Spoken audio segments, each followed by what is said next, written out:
ရအတော်ကြာအဆက်မပြတ်ရွာနေတာကျွန်တော်ပတ်ဝန်းကျင်ကရှုခင်းတွေကိုမမှတ်မိနိုင်လောက်အောင်ပြောင်းလဲစေခဲ့တယ်။ရေကာရာကနေရေရီရှန်လာပြီးအောက်ဖက်တစ်တော်ဧရိယာကိုရေလွှမ်းမိုးစေခဲ့ပြီးမျက်စိတစုံအထိလေပြန့်တဲ့ရေပြင်ကြီးတစ်ခုဖန်တီးပေးခဲ့ပြီးတောင်ကြီးအထိနှက်ဆိုင်စွာပြန့်ညံသွားတယ်။ငှက်တွေရဲ့ဒေးတံစိုးထိုင်းစားအလုံးအကျွမ်းပြောင်းလဲလာပြီးရေအောက်ကဆွေးမြင့်နေတဲ့မြက်ပင်တွေကအနံ့စိုးတွေထုတ်လွှတ်နေပြီးဒါပေမဲ့အဲ့လာကတခြားပုံစံနဲ့ပေါ်များမှုရဲ့လက္ခဏာတစ်ခုပါအနံ့စိုးကလူသားတွေကိုအနောက်ရှက်ဖြစ်စေနိုင်ပေမဲ့ရေတိမ်နဲ့မြက်ပုံတွေမှာအစာစားဖို့ငါးအုပ်ကြီးတွေကိုဆွဲဆောင်တယ်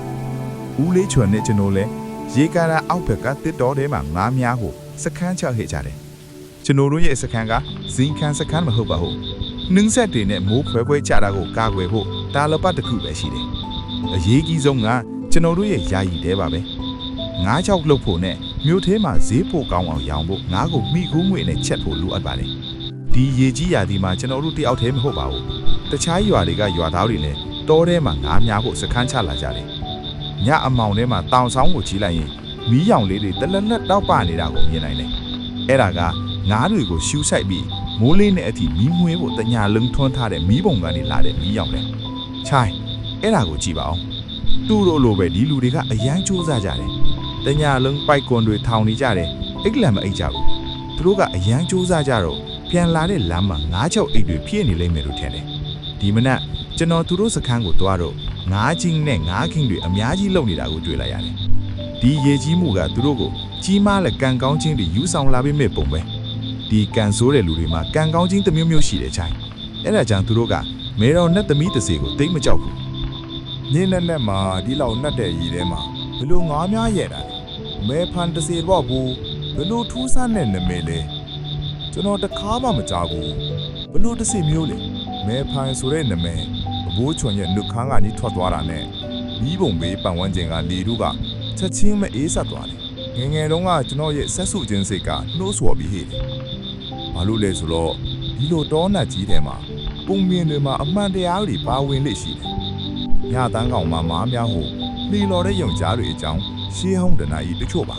မဲဖန်တစေဒါမှမဟုတ်တချို့ကရေဝိညာဉ်ဒါမှမဟုတ်ရေသူမလို့ခေါ်တဲ့မဲဖန်တစေဟာ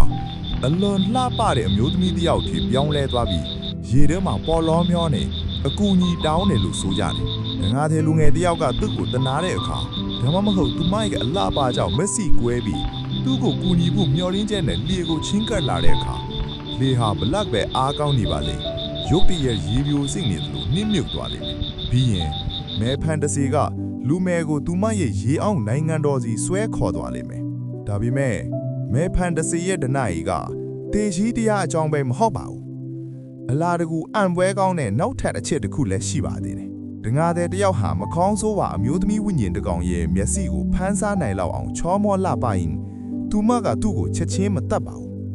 အဲ့ဒီအစားသူမကသူ့ကိုပြန်ပေးဆွဲပြီးသူမရဲ့ရေအောင်နန်းတော်မှာ9ရက်နဲ့9ညနေထိုင်ပြီးသူမနဲ့အတူပျော်ရွှင်စွာနေထိုင်ပါလိမ့်မယ်9ရက်ပြီးရင်သူမကသူ့ကိုလွတ်ပေးမှဖြစ်ပြီးမရေမတွက်နိုင်မဲ့ကြောင်းမြတ်ရတနာတွေရွှေတွေနဲ့လူလောကကိုပြန်လာနိုင်မှဖြစ်ပြီးသူ့ရဲ့စန္ဒအားလုံးကိုဖြည့်ဆည်းပေးနိုင်ပါတယ်ဒါပေမဲ့စီးခန်းတစ်ခုတော့ရှိပါတယ်ချိုင်းဒီလောကမှာဘာမှအလကားမရဘူး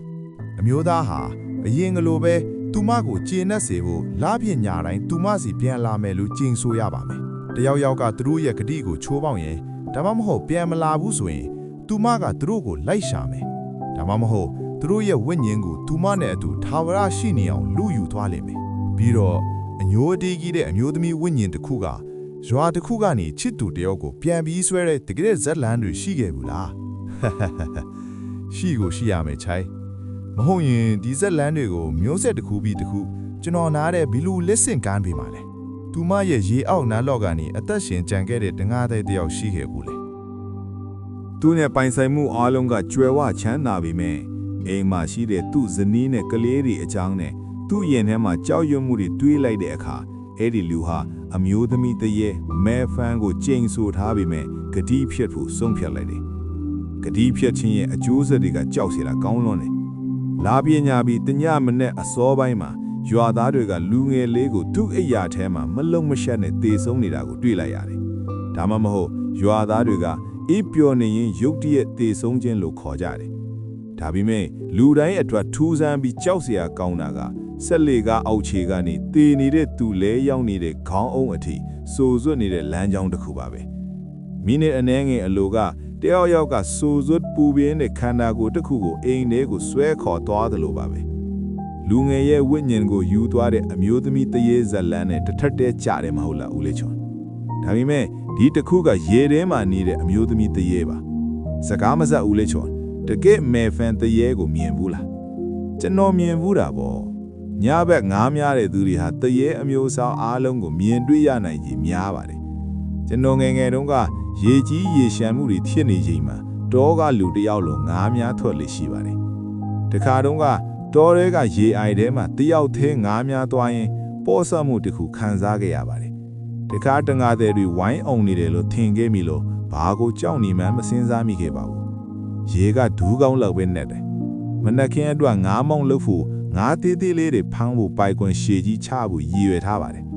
ငားများပြီးတဲ့အခါခဏလုံးလဲရောင်းအနားယူဖို့နေရာရှာဖို့စီစဉ်ထားတယ်ဒါပေမဲ့လာရောင်ရဲ့မိန်ပြပြအလင်းရောင်အောင်မှာကျွန်တော်မျက်လုံးတွေကမဝေးတဲ့နေရာမှာတယောက်ယောက်ကိုကုန်းပြီးဖြောင်းဖြောင်းတန်တန်ကြည့်နေတာကိုမြင်လိုက်ရတယ်အဲ့ဒီလူစီကအလင်းရောင်ကရှစ်တိုးနောက်ဆုံးရင်းထိုးနေပြီးထူးဆန်းတဲ့တရွှီရွှီအတန်တစ်ခုထွက်လာတယ်အတန်ကတယောက်ယောက်ကတကူကူကိုလောဘတကြီးဝါမြုံနေတယ်လို့ပဲ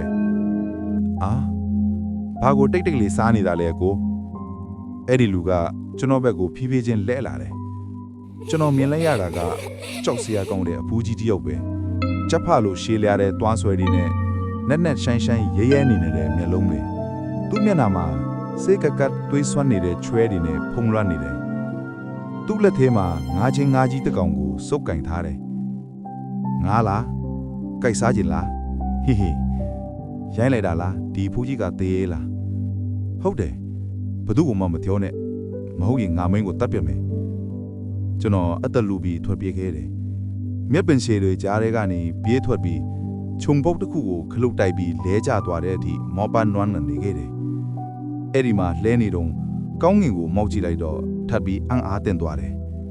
လာရောင်အောက်မှာတခုခုပြန်ဝဲနေတာကိုတွေ့လိုက်ရတယ်အစာရှာထွက်နေတဲ့ပြန်တန်းနေတဲ့တရေတကောင်ထို့ကပြင်မြေကမ်းနံပြီးတွင်ပေါ်လောမျောနေတော့တောနတ်တော်မှာကအလင်းရောင်တွေထွက်ပေါ်လာခဲ့တယ်ထို့အချိန်မှာကျွန်ုပ်ဒီယနေ့ဘာကြောင့်ဒီလိုထူးခြားသည်ဆိုတွေးမိခဲ့တယ်ဘာကြောင့်မိသူများငားမများထွက်ကြသနည်းထို့နောက်ယနေ့ဒီဗုဒ္ဓဘာသာဝင်များ၏နေတူးနေမြတ်သူပြီးမောတပညာရှင်များသည်ပုံမှန်ထက်ပိုပြီးအစာရှာဖို့ထွက်လာလိရှိသည့်နေ့ဖြစ်ကြောင်းသတိရမိတယ်မောင်တိုင်းမှာစခန်းကိုပြန်လာဖို့မြစ်ကမ်းနဘေးတစ်လျှောက်စမ်းတဝါဝါရှောင်လာခဲ့ရတယ်သို့တော့ရေပတ်သည့်ရိုင်းချေတဲ့ကြောင့်ကျွန်တော်ရက်ကန်ခဲ့ရတယ်အတန်ကြားရဘက်ကိုလှည့်ခိလိုက်တော့မျက်စိမခွာနိုင်တဲ့မြင်ကွင်းတစ်ခုကိုမြင်လိုက်ရတယ်လိုင်းထိတ်နေတဲ့ရေပင်အလဲမှာဖြူဝဲသောအသားရည်ရှိသောအမျိုးသမီးငယ်တဦးရှိနေတယ်